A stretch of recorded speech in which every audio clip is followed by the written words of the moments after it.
안녕하세요. 성장과 기쁨을 함께하는 여왕개미입니다. 시작하기 전 구독, 좋아요 부탁드립니다. 오늘은 일상을 버티게 해주는 고독의 힘이라는 책을 소개해드리려고 합니다. 책의 저자 오가와 히토시는 철학자이자 야마구치 대학교 교수입니다. 최근에는 고독을 주제로 한 책이 늘어나고 있다. 거꾸로 말하면 그만큼 고독한 사람이 늘어났다는 증거라고 할 수 있다. 우리는 항상 고독한 상황이 문제라고 생각한다. 그러나 진짜 문제는 고독을 두려워하는 자기 자신이다. 혼자 있는 것이 고독이 아니다.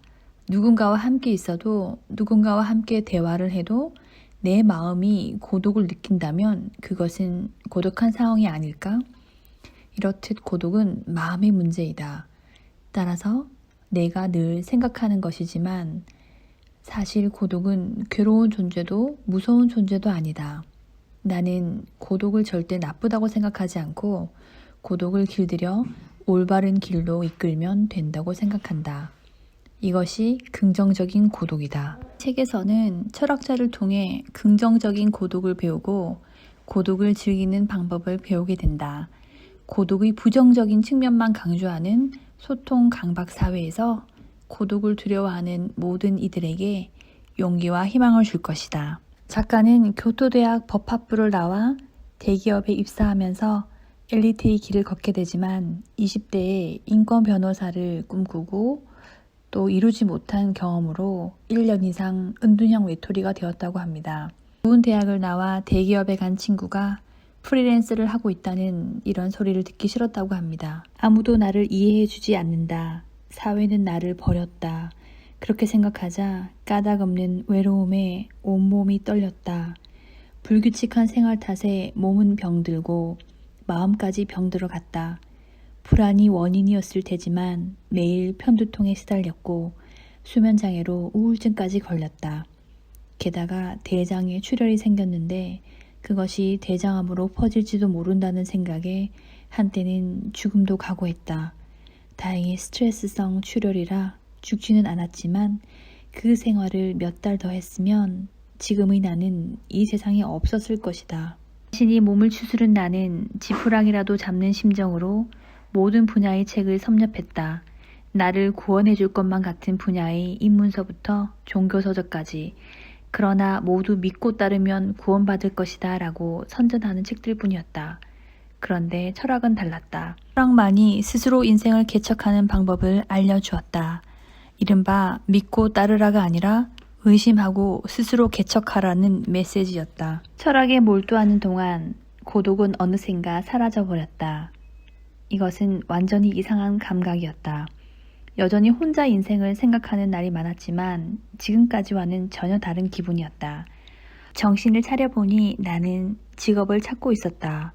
30살도 받아주는 시청 채용시험에 원서를 쓰고 있었다. 부정적인 고독에 괴로워하던 날이 긍정적인 고독의 준비 기간이었음이 틀림없다. 시청 직원으로 일하면서도 나는 꾸준히 철학 공부를 했다. 그 후 야간 대학원에서 공공 철학도 배울 수 있었다. 시청 직원, 아니 은둔형 외톨이였던 내가 철학자가 된 것은 고독에 몸부림친 나날 덕분이었다. 그러나 동시에 고독을 공부한 나날 덕분이기도 하다. 고독한 시간을 적극적으로 보내게 된 순간부터 나는 이 사실을 깨달았다. 삶에는 사람들과 어울리는 것과 고독에 몸부림치는 것, 이 두 개의 선택지만 있는 게 아니라는 것을. 혼자이지만 하고 싶은 것이 있다. 그것에 집중하고 싶다. 그렇게 생각한 순간부터 부정적인 고독은 긍정적인 고독으로 바뀌었다. 그 계기를 만들어준 것이 철학이다. 이 장대한 경험에서 내가 얻은 것은 무엇일까? 한마디로 말하면 부정적인 고독을 긍정적인 고독으로 바꾸는 방법이다. 고독을 강인한 힘으로 전환해 충실한 일상을 보내고 성장해가는 방법이다. 이것은 철학을 만나 얻은 결과이다. 내가 좋아하는 말 중에 늠름하다라는 말이 있다. 이것은 고독을 상기시키는 이미지인 동시에 참으로 아름답고 씩씩한 표현이 아닐 수 없다. 늠은 심한 추위로 몸이 굳어버렸다는 의미의 한자인데 거기서 나온 늠름은 몸이 굳어질 만큼 당당하고 씩씩한 태도를 가리키는 말이 되었다. 따라서 늠름하다는 말은 결코 나쁜 이미지가 아니다. 오히려 여성을 형용할 때는 아름다움조차 내포한다. 나는 이 말이 긍정적인 고독을 형용하는 아주 멋진 말이라고 생각한다. 고독하게 살아간다는 것은 늠름하게 살아간다는 것과 같다. 누가 뭐라고 하든 세상이 뭐라고 하든 나답게 살아가는 모습이다. 그것은 강력하고 아름다운 삶의 방식이다. 아이는 친구들과 사이좋게 지내는 것이 좋다고 선생님이나 부모님들은 생각한다. 확실히 그렇다. 그러나 천재가 되기 위해서 굳이 고독해지는 것도 필요하다. 천재는 자신과 마주하면서 생각을 확립시킨다. 보통 사람과 달리 타인에게 의지하지 않고 해결 방법을 찾아낸다. 나의 경우는 천재가 아니어서 모르겠지만 남과 다른 생각을 했을 때나 새로운 발견을 했을 때는 약간의 우월감이 느껴진다. 천재가 느끼는 고독은 부정적인 고독이 아니라 어디까지나 긍정적인 고독이다. 여하튼 천재적 재능과 고독은 상관성이 있다. 천재는 두뇌로만 완성되는 것이 아니다. 스스로 생각하는 시간에 달려있다. 특히 고독한 시간에. 고독과 사랑의 관계를 이야기한 에리 프롬. 만약 자신이 다리로 일어설 수 없다는 이유로 다른 누군가에게 기대려고 한다면 그 상대가 생명의 은인이 될지 몰라도 두 사람의 관계는 사랑이 아니다. 역설적이기는 하지만 혼자 있으려는 노력이 사랑의 전제 조건이다. 사랑의 기술, 에리 프롬. 연애를 잘 못하는 사람들이 많다. 프롬은 이것을 현대의 병이라고 했는데 병인 이상 치료는 가능하다. 그 위에 프롬은 사랑의 기술을 제시한다. 그런데 그가 전제 조건으로 내세운 것 중 하나가 혼자 있는 능력이다. 확실히 역설적이다. 보통은 혼자 있기 싫어서 누군가를 만나기 때문이다. 그럼에도 불구하고 프롬은 혼자 있어야 비로소 연애가 가능해진다고 말했다. 의지하는 사람은 생명의 은인이 될 뿐이라는 그의 말을 들으면 이해할 수 있을 것이다. 연애란 결코 일방적으로 기대는 것이 아니다. 스스로 굳건히 서 있어야 한다. 그러기 위해서는 어떻게 해야 할까? 여기서 프롬은 기술을 습득하는 데 필요한 것으로 규율, 집중, 인내 세 가지를 든다. 그리고 그 중에서 집중력을 기르는 것이 가장 어렵다고 말했다. 우리 주변에는 집중력을 방해하는 것이 너무나 많기 때문이다. 프롬은 20세기 철학자이지만 지금으로 말하면 SNS가 될 것이다. 그러한 잡음을 없애고 집중력을 키워야 비로소 우리는 혼자 있을 수 있게 된다. 그래야 비로소 연애할 준비가 갖춰지는 것이다. 나머지는 적극적으로 심장을 어택하면 된다. 고백을 어택이라고 표현하듯이 남에게 의지하려는 마음만으로는 고백이 성사되지 않는다. 자신의 힘을 키워 어택해야 한다. 나와 마주하는 고독의 의미를 말한 세네카. 사자나 다른 동물들은 우리 안에서 힘이 억제되지만 인간은 그렇지 않다. 인간의 힘은 조용한 곳에서 최대치가 된다. 인생의 짧음에 관하여. 루키우스 세네카. 로마 제국의 정치가 철학자 네로 황제의 스승으로 알려져 있죠. 세네카의 이 말을 들었을 때 나는 정신이 번쩍 들었다. 이것이 인간의 힘이 아닐까 하고. 인간이 해야 할 일은 동물을 가두는 우리 안에 스스로 들어가는 것이다.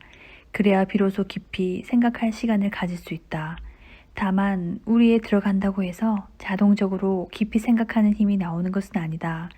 세네카의 말에 의하면 자기 자신에게나 사회에 도움이 되고 싶다는 강한 열망이 있어야 한다. 그저 집에 틀어박혀 있는 것이라면 은둔형 외톨이가 될 뿐이다.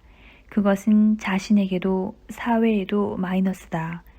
20대 후반의 내가 확실히 그랬기 때문에 잘 알고 있다. 중요한 것은 긍정적으로 생각하는 혼자만의 시간을 갖는 것이다. 이는 자신을 위해서도 좋지만 사회를 위해서라면 더더욱 좋다. 세네카는 또한 인생의 길이는 마음먹기에 달려있다고 했다. 인생을 허망하게 보내고 싶지 않다면 가능한 젊을 때 긍정적으로 생각하는 혼자만의 시간을 가져야 한다고 말했다. 그렇기 때문에 우리는 집단에서 벗어나는 것을 두려워해서는 안 된다. 명상의 고독을 전한 유발 하라리. 명상은 현실에서 도피하는 것이 아니다. 현실에 더 가까이 가는 것이다. 하루 최소 2시간 동안 나는 실제로 실체를 있는 그대로 관찰한다. 다른 22시간은 이메일과 트윗, 귀여운 강아지 동영상에 휩싸여 지낸다. 21세기를 위한 21가지 재현, 유발 하라리. 하라리는 명상가이기도 하다. 21가지 재현 중 마지막 항목이 바로 명상인데 그는 자신의 실제 경험을 담아 그 의식에 대해 자세히 기술해 놓았다. 그가 실천하는 명상은 위파사나다. 이것은 여느 명상처럼 책상 다리로 앉아 눈을 감고 마음을 비우는 것으로부터 시작한다. 마치 아무것도 하지 않은 것처럼. 그래야 자신에게 일어나는 순간순간의 현상을 관찰할 수 있기 때문이다. 처음에는 코로 들이쉬고 내쉬는 호흡에 집중하고 다음에는 몸 안의 감각에 집중한다. 그렇게 하면 비로소 외부 세계에 반응하지 않고 어디까지나 자신의 신체 감각에 반응할 수 있다. 그러면 도대체 명상으로 무엇을 얻을 수 있을까? 하라리에 의하면 자기 자신과 다른 사람에 대해 지금까지 배운 모든 것보다 더 많은 것을 배울 수 있다고 한다. 그 경험이 없다면 사피엔스도 호모데우스도 쓰지 못했을 거라고 그는 말한다. 아마 그것은 사실일 것이다. 왜냐하면 하라리의 명상은 다른 철학자들도 주장한 긍정적인 고독의 한 가지 실천 방법이기 때문이다. 하라리는 적어도 매일 2시간씩 명상하며 고독한 시간을 보낸다. 좀 더 길게 명상할 때도 있다고 한다. 이렇게 매일 자신과 마주하는 시간을 갖는 것이다. 명상이기 때문에 잡념을 버려야 하는데 자신이라는 존재를 있는 그대로 관찰하는 것은 본래의 나와 마주하는 행동이기도 하다. 내가 평소에는 의식하지 못했던 내 모습이 보이는 것이기 때문에 어쩌면 그 모습은 나의 본질이라고 말해도 좋다. 그렇다 하더라도 AI 위험성과 데이터주의를 비판하는 하라리가 왜 명상을 추천하는 것일까? 그것은 우리의 정체성을 알고리즘이 결정하기 전에 본인이 결정해야 한다고 생각하기 때문이다. 하라리는 그 하나의 수단으로 명상을 꼽은 것이다. 생각을 통해 나를 알아가는 것도 하나의 방법이지만 굳이 생각을 버려서 지금까지 알지 못했던 진짜 내 모습을 발견하는 것도 나를 알기 위한 또 하나의 방법이다. 책의 말미에는 고독을 강력한 힘으로 전환하는 방법을 7가지 단계로 나누어서 자세하게 풀어주고 있습니다.